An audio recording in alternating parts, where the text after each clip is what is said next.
Have you ever hesitated to go live on Facebook because maybe you don't know if it's worth your time? You don't know if spending time to do your hair, your makeup, if you're a female, or just thinking about the subject and then going live to maybe crickets is actually going to be worth your time? Well, I'm here to tell you that it is. I'm Kim Sutton, host of the Positive Productivity Podcast. I'm a mom of five, and I'm a business and marketing automation mentor. And my mission is to help you, entrepreneurs, especially if you're a business or life coach, get away from your business and back to the people and activities that you love. So today I'm going to show you how I repurpose Facebook Lives to make the most out of every single marketing minute that I have. Now, in full disclosure, even though I work in tech every single day, all day, sometimes tech doesn't necessarily go the way that we want it to. So while I was going to be recording this as a Facebook Live today for my Facebook group, the Positive Productivity private Facebook group, which, by the way, you can join at thekimsutton.com/group. My software wasn't working. So I'm going to show you behind the scenes as if we had already recorded the Facebook Live. And I'm going to show you the steps that I take afterwards so that you can implement the same system in your business and make the most out of every single marketing minute, and also make the most out of every single Facebook Live or LinkedIn Live if you're fortunate enough to use that. So let's dive in. So when I go live, I use B.E.T.T.E.R, which you can find at BeLive.tv. You can also use Facebook directly, or you can use StreamYard. And I'm sure there's a number of other tools as well, but I know that BeLive and StreamYards are the tools I hear of the most often, and they're also the two that I have personally used. A major benefit of going live using BeLive versus going live directly in Facebook is that the download quality of the videos is significantly higher when I download from BeLive than it is when I download from Facebook itself. So if you're concerned about video quality, I definitely recommend a small investment into a tool like BeLive or StreamYard. After I go live, BeLive takes a few minutes, sometimes up to a half an hour or an hour, to process the video, and then I can come to my broadcast page and I can download the video. After I download the video, I bring the video into Camtasia where I do a little bit of editing. Again, Camtasia is the tool that I use, but I know there are a lot of other tools out there that you can use if you don't have money to invest in Camtasia, or if you already have another tool that you prefer. I will trim off the beginning and the end of the Facebook Live because at the beginning, right before I start recording for the purpose of repurposing, I speak to my Facebook community. I let them know that I'm here for them. I let them know that they can be sharing their comments and questions throughout the video, and I answer those comments and questions after the video is over. So I don't necessarily want that content going out to YouTube and onto my blog. That is an exclusive benefit of being a member of the free Facebook group, which again, you can join at thekimsutton.com/groups. After I bring it into Camtasia, I have a 3D rendering of my logo, which I put at the beginning of the end, and I export the MP4, which I then take over to YouTube. In YouTube, it's important to mention that at the top of the page, I do have a video that visitors who have not previously subscribed to my page, to my channel, will see. And there's also another video that subscribers will see when they return to my channel. Scrolling down, it's also important to mention that I have 3 very distinct playlists. The first is Next Level Mondays. The second is Work Smarter, Not Harder Wednesdays. And the third is Feel Good Funnel Fridays. Each of these is a theme that I use when I'm recording my Facebook Lives. When the videos are uploaded to YouTube, they are uploaded to the appropriate playlist because I want to make sure that subscribers always have a good idea of what they're going to be seeing in those videos. You may notice looking at the screen that some of the videos have text-only thumbnails and others have thumbnails that show pictures of me.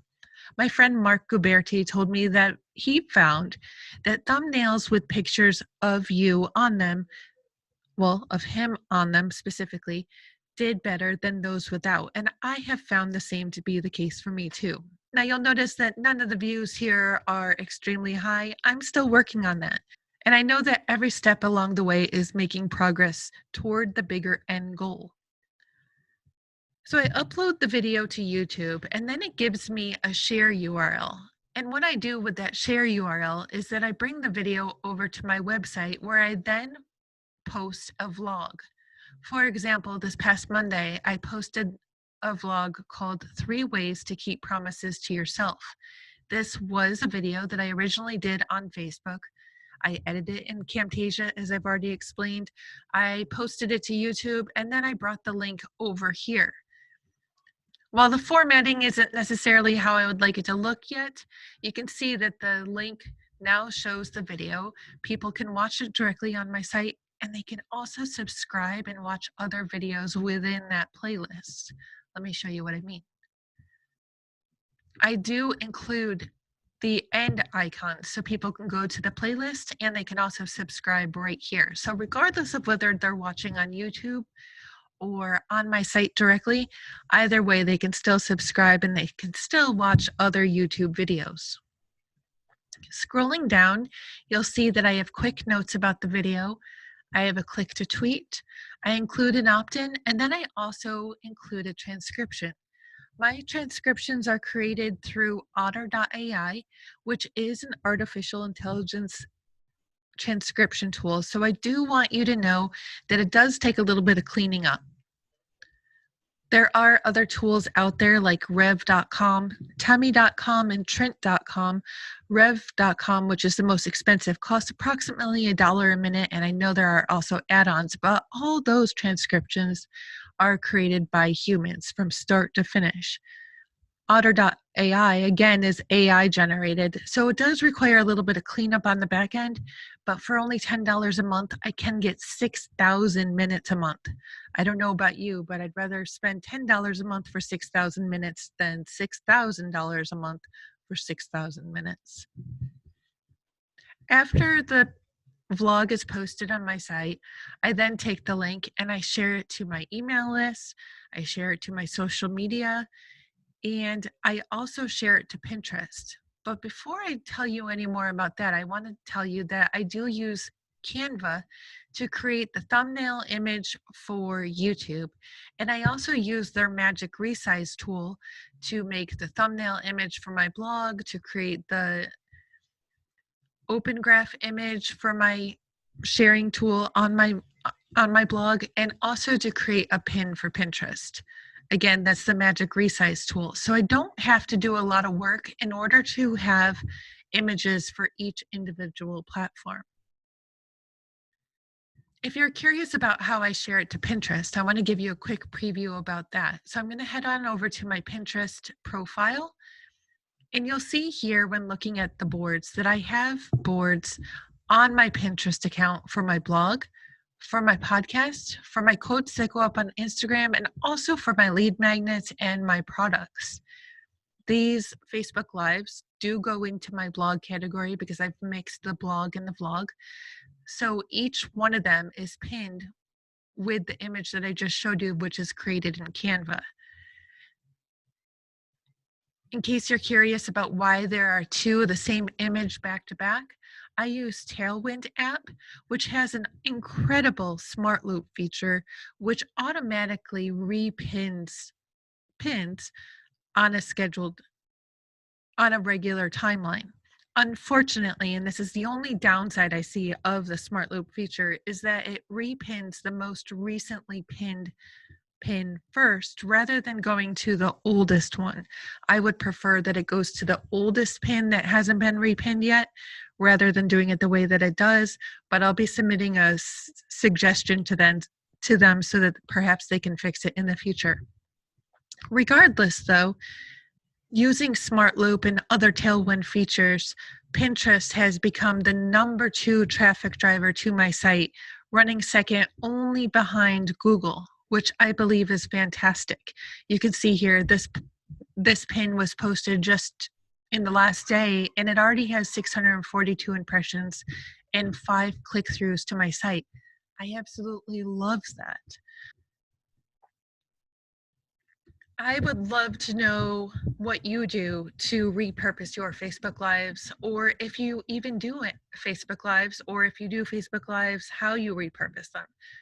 I'd also love to know if you received any ahas off this video. So make sure to leave a comment down below, subscribe to the channel, and hit the bell so that the next time I release a video, you know, and you can be working with me for free to help take yourself away from your computer and get yourself back to the activities and the people that you love.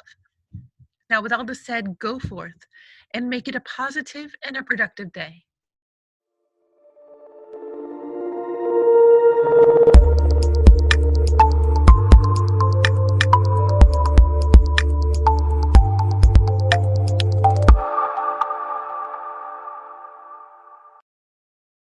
As if we had already all